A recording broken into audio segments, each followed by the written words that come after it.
This book, titled Avedon at Work in the American West, is by Laura Wilson.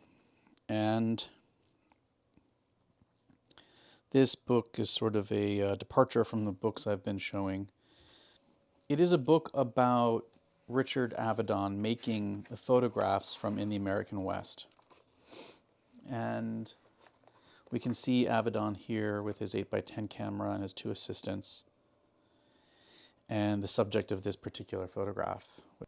I'm fascinated by the behind the scenes of this book and all of the elements that are revealed here, which kind of demystify Avedon's process, while also at the same time kind of making it more mysterious.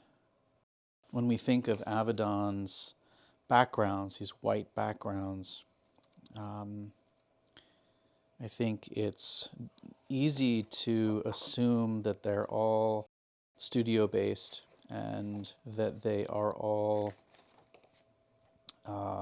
made in a similar kind of light, in a similar kind of way.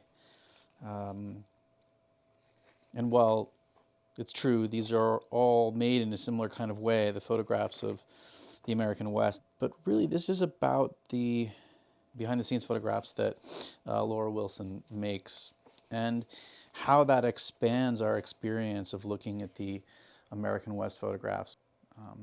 At the time that Avedon made that work, he was super well known. He had a lot of money and power behind him and could really put that into use to make these pictures happen. And some of that included just the idea of like traveling with a number of assistants. Remember, here we have two assistants and Avedon working to make this picture of this man in 1980. But then there's also Laura, who's making this photograph, who's there to document this act. And I think it's important to note that this is a woman who's making these pictures, because we don't get to see her in these pictures, and it is, you know, her absence is not really, it's not readily noticeable because you don't assume that she's there. And the fact of the matter is that she helped make this project possible. And furthermore, the pictures that exist here in this book help to lionize Avedon's practice. So she is a very important part of the story behind these images.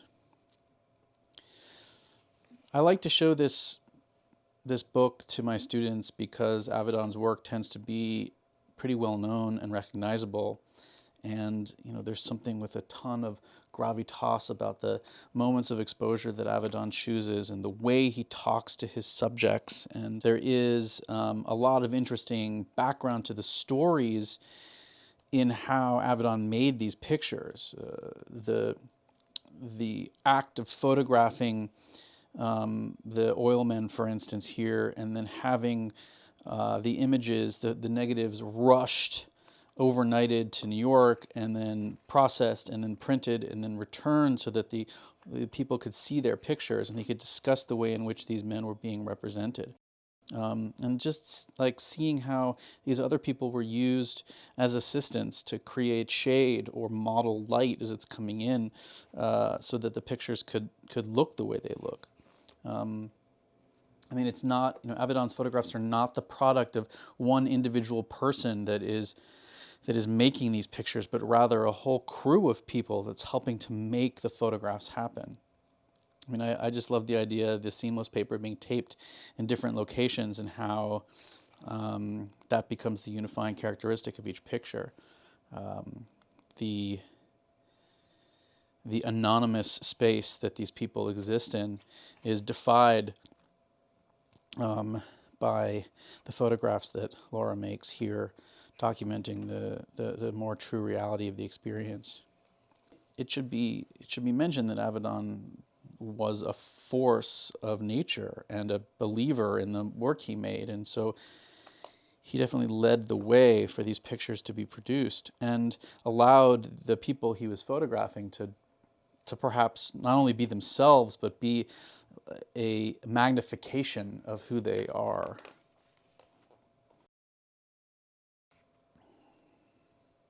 So what's nice here about this book also is that there are these handwritten texts that are by Laura that describe the way in which Avedon is working. And here she writes, Dick, as in Richard, Dick didn't direct in an obvious way. In fact, I don't think it could be called directing at all. It was more waiting. He never said, I want more intensity in the eyes, or be more soul-searching. He'd wait for what Eudora Welty called a story writer's truth, the moment in which people reveal themselves. You have to be ready in yourself. You have to know the moment when you see it. Avedon was certainly skilled at creating the scene for that moment to occur.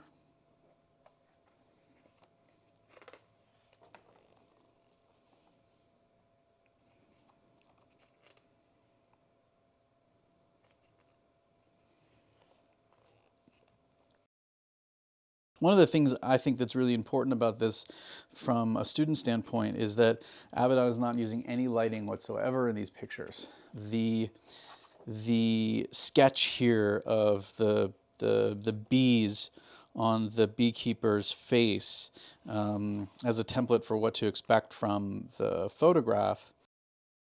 These pictures are made with available light and basically made with shade.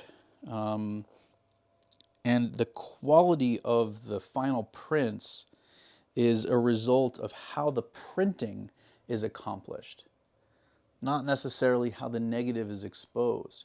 Of course, the negative needed to be exposed properly, but with enough information so that there could be tons and tons of dodging and burning, bringing out details, molding the face, and creating light where there might be shadow and creating shadow where there might be light. It's a true printmaker's photographer.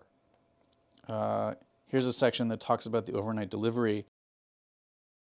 Dick was often anxious to see the results of a portrait session after 2 or 3 days of shooting, so he would send film to his studio in New York. His assistants would process it and then send contact prints back out to us on the road. Occasionally, for a particularly important portrait, after the contacts were edited, the assistant sent large prints. In Billings, Montana, we received the 16 by 20 inch prints of the bee man who had been photographed 9 days earlier in Davis, California. What we're being told and shown here is that these 16 by 20 inch, 8 by 10 negative enlargements were fully completed and arrived on location halfway across the country 9 days later. I'm not even convinced today that that kind of expedited shipping would be possible, that people could get the processing done and make the enlargements, have them dried, and then send them out again. I mean, the cost of this alone, the sheer cost of just making the prints would make it impossible. But materials were so much cheaper, and so it wasn't necessarily a concern. But so fascinating to know how necessary that proofing process was for him.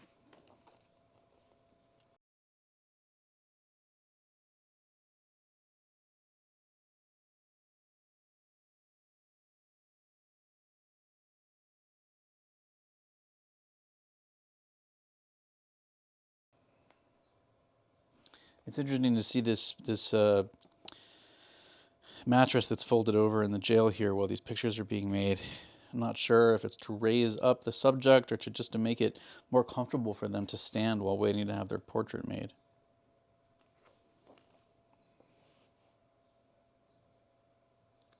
The brightness of that white, the darkness of the hair, and yet there's no lack of detail there.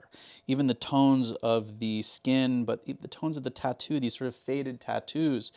You know, like, this is open daylight without shade, you know, without like a silk or anything. It's probably light that's bouncing around. Maybe it is open shade, but it's not dramatically lit, and yet the result It's a dramatic result. And all of that comes from this intense and careful dodging and burning and moving information back and forward in the darkroom, which Avedon most likely directed, but had a lot to do with who his printer was. This is such a famous image. Here we can see this man sitting in front of the camera, the way Avedon's working, him standing on his suitcase in order to get to the right height. This was no one person's pursuit. It was impossible.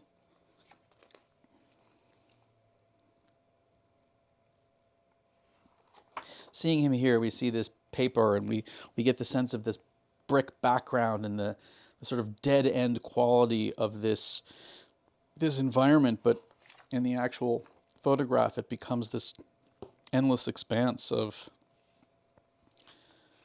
white behind him.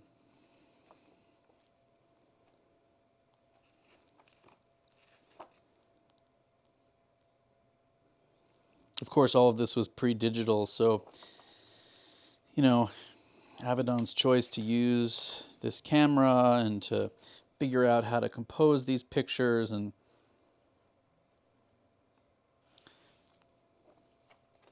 how to fit it all together. The idea of making a diptych with these hanging cattle, or sheep in this case.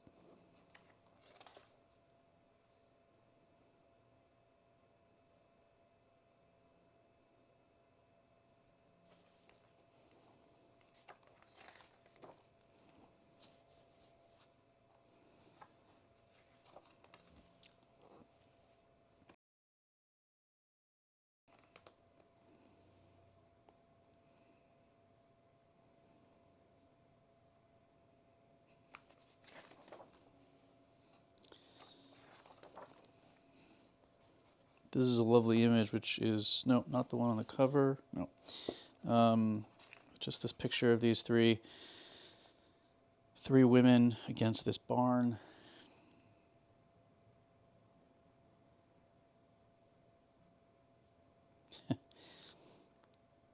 I don't know. A lazier photographer might just move them into the front of these doors and call it a day.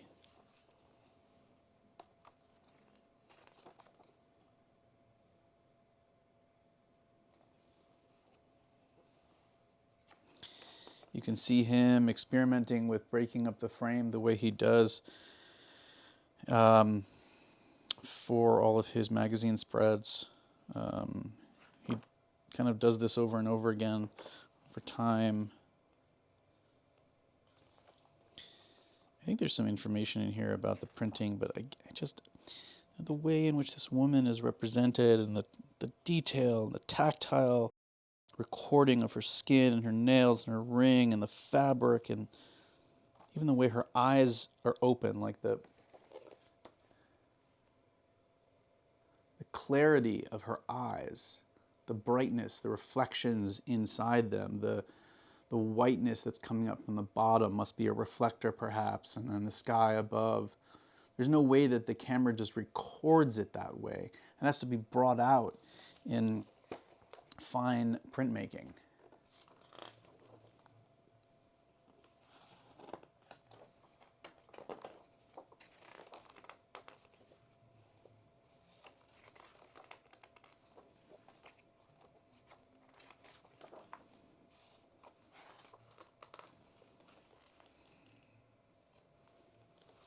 Is this what we got here? This suitcase that Avedon uses looks like it's a Louis Vuitton suitcase that he stands on.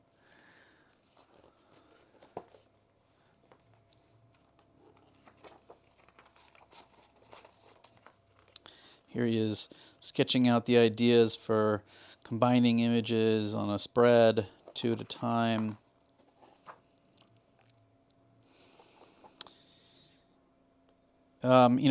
Here we've got a kind of mini exhibit of a handful of images he produced over a period of time, and then had them processed and printed, and then he set these up outside here for a kind of small exhibit so the people who had been photographed could see themselves.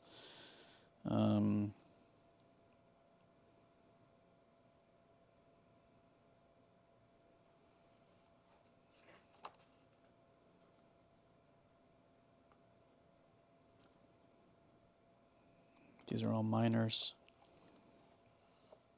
meaning that they work in a mine, not just young people.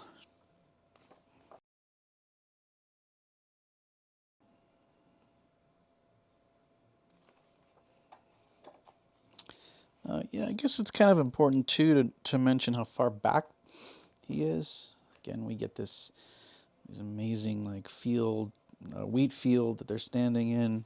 It's such an epic vision of what Avedon was doing that Laura makes here.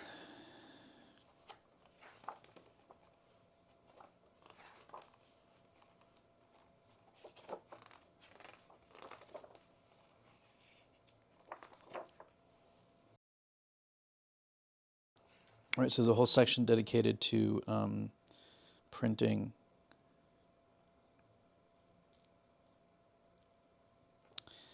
When Richard Avedon's exhibition opened at the Amon Carter Museum, never before had so many photographic prints of such scale and quality been seen.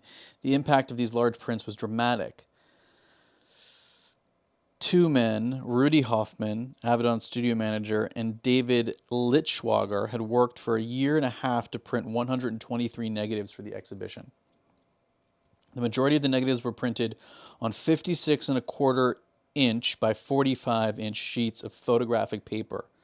10 were printed on 78 by 64-inch sheets. The difficult and time-consuming process of making these prints began in the basement darkroom of the Avedon studio in New York. So,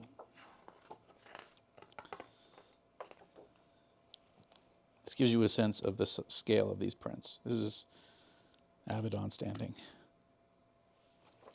And this is a good example of what I was trying to convey, is that these are all notes marked by Avedon saying how the printing should occur. These are areas that should be 20 points or 20 seconds perhaps, or 20% brighter or darker, in order to model and contour the face of the subject in the picture. You can see them burning and dodging here on this large screen. And then here are the rollers that the prints get processed through.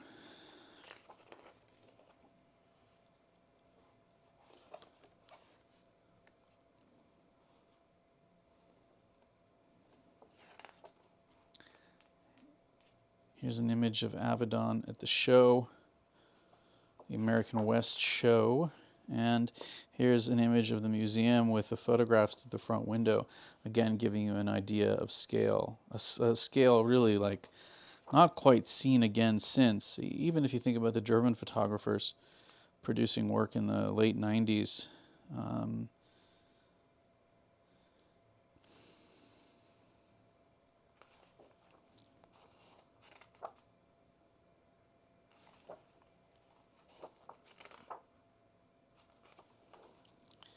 Such a selfless project that she put together, Laura Wilson, documenting this amazing process and bringing a levity to the heaviness of the pictures that that Avedon produced. There's Laura.